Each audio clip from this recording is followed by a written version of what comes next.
বিসমিল্লাহির রহমানির রহিম। আসসালামু আলাইকুম। সবাই কেমন আছেন? দোয়া করি সবাই ভালো থাকেন।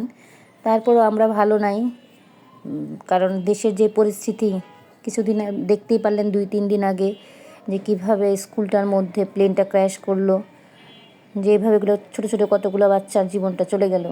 সেটা নিয়েও দেশ রাজনীতি করতেছে যে বাচ্চাগুলোর লাশ গুম করে ফেলতেছে তারা, যাতে হিসাব না থাকে। তো এগুলো দেখে দেখে মনটা খুব খারাপ, যার জন্য ভিডিও ওরকম দিতে পারি নাই। মানে দেওয়ার ইচ্ছা মানে একদমই শেষ হয়ে গেছে। দেখে টিভি খুললেই যখন এগুলো দেখতেছি, মোবাইল খুললেও যখন ফেসবুকে দেখতেছিলাম, বা খুবই খারাপ লাগতেছিল যে কতগুলা মানে বাচ্চা একদম শেষ এক নিমেষে।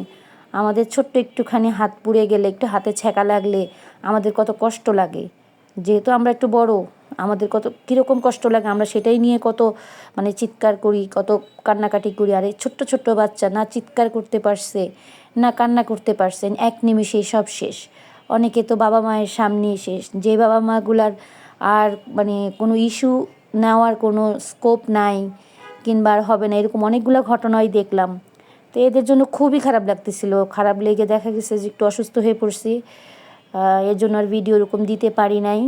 তারপর প্রত্যেকটা বাচ্চার জন্য দোয়া করি, যারা অসুস্থ আছে এখন, তারা যাতে আল্লাহ একটু সুস্থ করে দেয় তাদেরকে, তাদের কষ্ট পোড়ার যে কষ্টটা সেটা থেকে যাতে একটু মুক্তি দেয়, তাদেরকে একটু শান্তি দেয় আল্লাহ।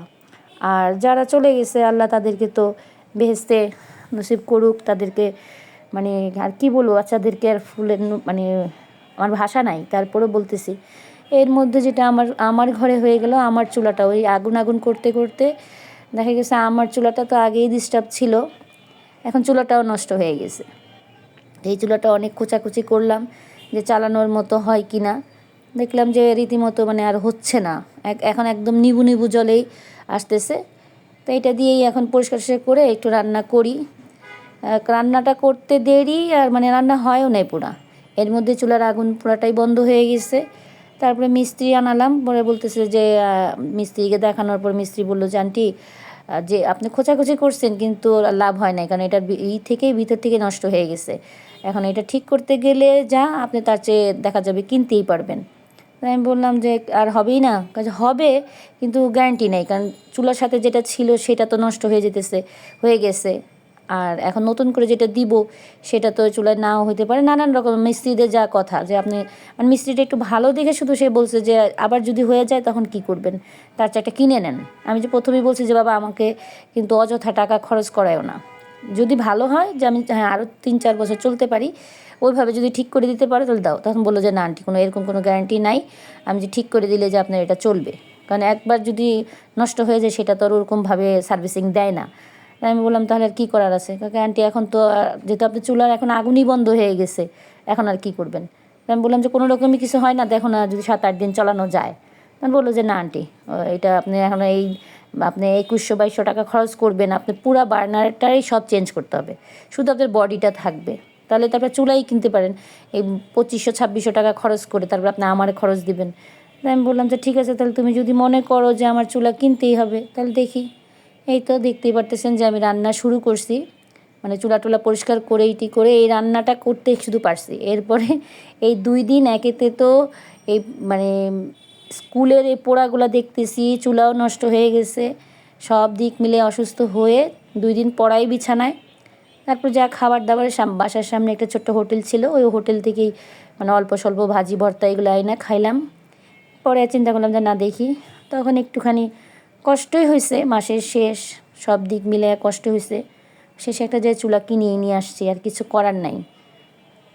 সেই চুলাটার রান্নাটা এইটা তো যেহেতু আমি ভিডিও করে ফেলছিলাম, এর জন্য আর এইটুকুই দেখতেছে না, হয়তো নেক্সট ভিডিওতে আমার ওই নতুন চুলার রান্নাটাই দেখবেন। তাই আজকে আমি রান্না করতেছি কাঁচা কাঁঠাল দিয়ে মুরগির মাংস আর আলু ভাজি। ওই যে বললাম না যে মাসের শেষ, এদিক ওদিক করে একটু চলতে হয়। তো এই কাঁচা কাঁঠালটা আমি আনা হয়েছিল আমার ভাগ্নির শ্বশুরবাড়ি থেকে, ভাগ্নির শ্বশুরবাড়ি আবার আমার চাচাতো বড় ননাসের বাসা থেকে, দেশের মানে বিক্রমপুরে। তো ওখানে বেড়াতে গিয়েছিলাম, তো ওইখান থেকেই নিয়ে আসছিলাম। তো ওটা আমি প্রসেসিং করে ফ্রিজে রেখে দিছিলাম। এই তো এই চুলায় যে ভাত বসাইছি, দেখতেই পারতেছেন চুলার অবস্থা, আর সব এগুলো গুছায় রাখছি যে রান্না বসাবো। এই যে কাঁচা কাঁঠাল, এটা আমি বক্স করে মানে সিদ্ধ করে বক্সে ভরে রেখে দিয়েছিলাম। এখন এটা আমি রান্না করতেছি। আপনারা খেয়ে দেখবেন। অনেকে হয়তো কাঁচা কাঁঠালটা মানে খায় না, কিন্তু আমরা খাই। আগে খেতাম না ওরকম করে, কিন্তু একদিন আমার মানে হাজব্যান্ড কবরস্থান থেকে ছোট্ট একটা কাঁঠাল নিয়ে আসছিলো। কবরস্থান আমাদের সাধারণপুরের কবরস্থান, তো ওইখান থেকে একটা কাঁঠাল নিয়ে আসছিলো। মানে ছোটো দেখে সে বাচ্চারা করছে যে বাবা ছোট্ট একটা কাঁঠাল নিয়ে যায় বাসায়। তো ওই যে মানে ওরা ভর্তা খেত, যে মুছি ভর্তা বলে যেটা, সেটা খাওয়ার জন্য ওরা আনছে। তখন আমি বললাম যে এটা কীভাবে খায়। পরে পাশের ঘরের এক আন্টি বললো যে এটা তো বাবা ওইভাবে না খায়, তুমি রান্না করে খাও। তো আমি বললাম যে আন্টি কীভাবে? তখন ওই আন্টি আমাকে বললো যে তুমি এভাবে করে মাংস দিয়ে রান্না করে খাও, দেখবো মজা। পরে ওই আন্টির কথা অনুসারে আন্টিই দেখাই দিছিল আমাকে কীভাবে কাটতে হবে, কীভাবে কী করতে হবে। তা দেখাই দেওয়ার পর ওইটা রান্না করছি। তখন যে মজাটা পাইছি, এরপর থেকে দেখা যায় যখনই সুযোগে হয় কাঁচা কাঁঠালের, ঠিক তখনই আমি এটা মানে আমি নেই, বাসায় আনি এবং বাসায় রান্না করি। তো এইটা আবার ওই ননাসের বাসায় বললাম, যাওয়া হয়েছিল। আমার ওই মানে ননাসের ভাই, মানে আমার ভাসুর, উনি মারা গেছে। তো ওনার ওই 4 দিনের মিলাদে দেখলে আপনারা দেখতে পারছেন, ওই ভিডিওটা আমি ছাড়ছি যে আমি দেশে গিয়েছিলাম আমার শ্বশুরবাড়িতে। তো শ্বশুরবাড়িতে ওইখান থেকেই মানে আবার ভাগ্নি শ্বশুরবাড়ি মানে বেড়ানো হলো। তো একবারই গেলাম, মানে একসাথে 2টা কাজ করলাম। ভাগ্নির বাসাতেও বেড়ায় আসলাম, আর আমার ওই মানে ভাসুরের মিলাদটাও হয়ে গেছে, গ্রামের কাজও হয়ে গেছিলো। তো সেটাই, তাই তো ওই তখন নিয়ে আসছিলাম কাঁঠাল, ওই কাঁঠালটাই প্রসেসিং করে রেখে দেওয়াতে আজকে আবার এটা বের করে মানে খাওয়া। যেহেতু বাসায় এরকম সবজি টবজি ছিল না, কিছু ছিল না, তো আমি বললাম যে তাহলে মাংস অল্প একটু আছে, তো ওটা দিয়ে এইটাই করে ফেলি, তাহলে আমাদের তাও খাওয়া হয়ে যাবে। তো আল্লাহরই কি মানে অবস্থা, বলে না যে আল্লাহ যা করে ভালোর জন্যই করে। আমার ওই কাঁচা কাঁঠালটাও রান্না হয়েছে, যেটা নাকি আমি মনে করেন 3 বেলা খেতে পারছি। আলু ভাজিটাও 3 বেলা খেতে পারছি। এর মধ্যে তো আমার মনে করেন যে চুলাও নষ্ট হয়ে গেছে। মানে রান্না টান্না শেষ, মনে করছি যে 2-3 দিন কোনো রকম চলি, মাছটা কাবার করি, কিন্তু আর মাছটা কাবার হইল না, না হয়ে শেষ, চুলা বন্ধ হয়ে গেল। মানে চা বসাতে যাই দেখি যে চুলাটা আমার শেষ, আর কাজ হচ্ছে না। তারপরে তো মিস্ত্রি ডাকলাম, তো সেটা তো বললামই আপনাদেরকে। এই তো আমি তো মাংস যথারীতি মানে একদম আমার কষানো হয়ে গেছে। এখন আমি যে প্রথম আলুটা দিয়ে দিচ্ছি, কারণ আলুটা তো একটু সিদ্ধ হইতে হবে।